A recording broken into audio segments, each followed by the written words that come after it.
तुम्हारी सलाह चाहिए।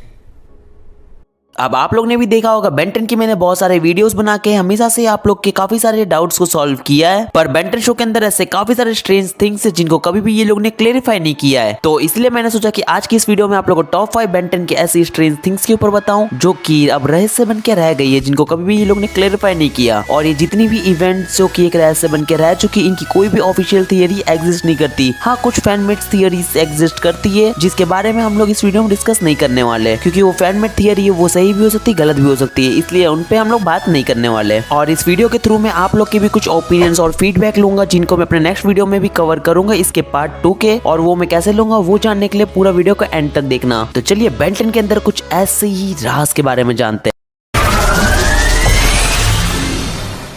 हाँ, तो जो हमारा फर्स्ट राज है कि केविन के डैड कौन है और केविन को ऑस्मोसियन पावर कैसे मिली। तो हाँ, जो भी इस बंदे को सोच रहा था कि यही है केविन के डैड और इसके थ्रू केविन को ऑस्मोसियन पावर मिली, तो ये नहीं है। अब बेन 10 एलियन फोर्स के हमें एक एपिसोड में इस बंदे को दिखाया जाता है और हमें ये बताया जाता है कि केविन के डैड है जो कि डेविन 11 और ये एक ऑस्मोसियन है और ये ग्रैंडपा मैक्स के बहुत अच्छे दोस्त थे और ये प्लमर हुआ करते थे और इनको एक रैग्नारॉक नाम के विलन ने मार दिया था। फिर बाद में हमें बेन 10 ओमनीवर्स के एक एपिसोड में ऐसा बताया जाता है कि ये जो इवेंट था ये पूरा ही फेक इवेंट था, जो कि एक सर्वेंटेस नाम के बंदे ने ग्रैंडपा मैक्स के माइंड में फेक मेमोरी डाली हुई थी और ये जो बंदा ये रियल में कभी भी एग्जिस्ट नहीं करता और ये केविन का डैड भी नहीं है। हाँ, तो ये जो क्वेश्चन था ये हमारे माइंड में आ जाता है कि जब केविन के डैड नहीं तो केविन को ऑस्मोसियन पावर कहाँ से मिली। और कुछ लोग को लगता है कि ऑस्मोसियन एक अलग स्पीसीज होती है, तो ऑस्मोसियन नाम की ऐसी कोई भी स्पीसीज नहीं होती और ये कहीं भी एग्जिस्ट नहीं करती है। हाँ, तो ये जो चीज है ये बेन 10 के अंदर एक राज बन के रह चुका है जिसका कोई भी ऑफिशियल आंसर नहीं एग्जिस्ट करता। हाँ, तो जो हमारा सेकंड राज है वो है बेन 10 ओमनीवर्स के अंदर से। हाँ, तो आप लोग को बेन 10 का and then there were none episode तो याद ही होगा जिसमें हमें बहुत सारे अल्टरनेट टाइमलाइंस के बेन 10 इंस्टेंस को दिखाया गया था और उन सारे के साथ बहुत बुरा हुआ था क्योंकि उन सारे को ही खत्म कर दिया था विलगैक्स ने। बट अगर आप लोग इस पर यार अगर आप लोगों ने अच्छे से नोटिस किया हो तो उस वाले एपिसोड में ऐसा नहीं था कि खाली बेन 10 इंस्टेंस ही खत्म हुए थे, उसमें ग्वेन ट्रिंसन और एल्विडो भी खत्म हुए थे। पर वो दोनों कैसे खत्म हो सकते हैं? क्योंकि यार वो दोनों कैसे खत्म हो सकते हैं? क्योंकि विलगैक्स ने टाइम बॉम्ब में ऐसे सेट किया था जिसमें सारी अल्टरनेट टाइमलाइंस के बेन 10 खत्म हो जाते हैं। तो आखिर ग्वेन और एल्विडो कैसे खत्म हुए हैं जिसका हमें कोई भी ऑफिशियली कंफर्मेशन नहीं बताया गया है। हाँ, तो काफी सारे लोग को ऐसा लग रहा होगा कि विलगैक्स ने ऐसे सेट किया होगा कि सारी अल्टरनेट टाइमलाइंस के लोग को खत्म हो जाना चाहिए, तो उसमें विलगैक्स भी तो खत्म हो जाता और वो तो जिंदा ही था, वो भी तो एक अल्टरनेट टाइमलाइन का था। और ये भी एक राज बन के रह चुका है बेन 10 शो के अंदर। हाँ, तो जो हमारा थर्ड राज है वो भी केविन से रिलेटेड है। अब आप लोग ने भी बेन 10 अल्टीमेट एलियन का फोर्ज ऑफ द क्रिएशन वाला एपिसोड तो अच्छे से देखा ही होगा जिसमें एक एग्रीगर ने सारी मैप ऑफ इन्फिनिटी के टुकड़े को इकट्ठा करके फोर्ज ऑफ क्रिएशन के अंदर आ जाता है और फिर बेन केविन ग्वेन और सभी को बहुत ही बुरी तरीके से हरा देता है। और उस वाले एपिसोड में हम लोग ये देखते हैं केविन बेन की ऑमेटिक्स को एब्जॉर्ब करके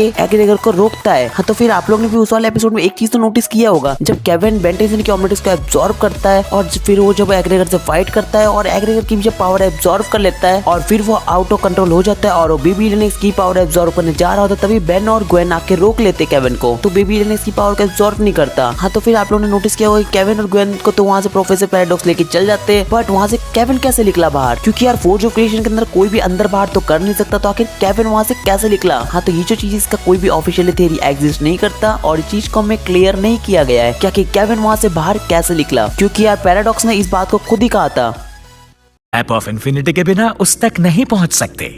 तो बारी आती है फोर्थ राज की जो कि निकल गया था बेन 10 अल्टीमेट एलियन की लास्ट एपिसोड से और उसमें हम लोग को ड्रैगन को दिखाया गया था जिसने बेन 10 की पूरी टीम की वाट लगा दी थी। और शायद अगर उस वाले एपिसोड में अगर विलगैक्स नहीं होता तो शायद बेन 10 को कभी रोक ही नहीं पाता ड्रैगन को। और रियली यार बेन की पूरी हालत खराब हो गई थी ड्रैगन को हराने में, क्योंकि उसने अपने बहुत ज्यादा पावरफुल एलियन अल्टीमेट बेबी को भी यूज कर लिया था और वो भी ड्रैगन के सामने नहीं टिक पाया था। पर यार जब आप लोग ने ये एपिसोड को पूरा एंड तक देखा होगा तो आप में से बहुत सारे लोग ने इस चीज को सोचा भी होगा कि जब विलगैक्स ने ड्रैगन की पावर को एब्सॉर्ब किया और जब विलगैक्स और बेन 10 की जो फाइट हो रही थी, हाँ, तो जो बेन 10 ने विलगैक्स को हरा दिया और साथ ही में विलगैक्स की जितनी पावर थी वो एस्केलेन के अंदर एब्सॉर्ब कर ली, तो क्या ड्रैगन जिंदा ही है? वो मर गया? क्योंकि वो एक एनर्जी है और वो किसी ही फॉर्म में आ सकता है। और अगर ड्रैगन मर गया है तो फिर लेगा डोमिन का क्या हुआ? क्योंकि यार वो लेगा डोमिन में सबके विशेष ही पूरी करता है और ये हमने चार्म कैस्टर से देखा था कि उसने अपने डैड को जिंदा करने के लिए काफी सारे लोग की जान मिली थी, तब वो जाके अपने डैड को जिंदा कर पाई थी और वो जो विशेष पूरा कर रहा था वो ड्रैगन ही था। हाँ, तो फिर क्या हुआ ड्रैगन का? और अगर ड्रैगन मर चुका है तो फिर फिर इनके विशेष को कौन पूरा करेगा लेगा डॉबिन की। और इससे रिलेटेड हमें कोई भी एक भी ऑफिशियल थियरी नहीं दिया गया है। और जो फिफ्थ लास्ट चीज है वो ये है कि हम लोग ने बेंटन ओमनीवर्स में बेंटन के पास एक ऐसा एलियन देखा जो कि था फीडबैक, और हमें ये बताया जा रहा है कि ये बेंटन का फेवरेट एलियन था बेंटन क्लासिक से। पर यार बेंटन की इतनी सारी सीरीज आई थी बेंटन ओमनीवर्स से पहले, जैसे कि बेंटन क्लासिक, एलियन फोर्स और बेंटन अल्टीमेट एलियन। उन तीनों ही सीरीज में बेंटन ने अपने फेवरेट एलियन फीडबैक का कभी भी नाम नहीं लिया। और बेन के मुंह से तो तुम लोग छोड़ ही दो, इसको कभी भी ग्वेन और ग्रैंडपा मैक्स भी कभी भी नाम नहीं लिया कि ये बेन का फेवरेट एलियन है फीडबैक। हाँ, तो ये जो चीज था ये मेरे को तो समझ नहीं पड़ा कि क्यों बेंटन ने अपने फेवरेट एलियन का नाम इन तीनों सीरीज में कभी भी नहीं लिया,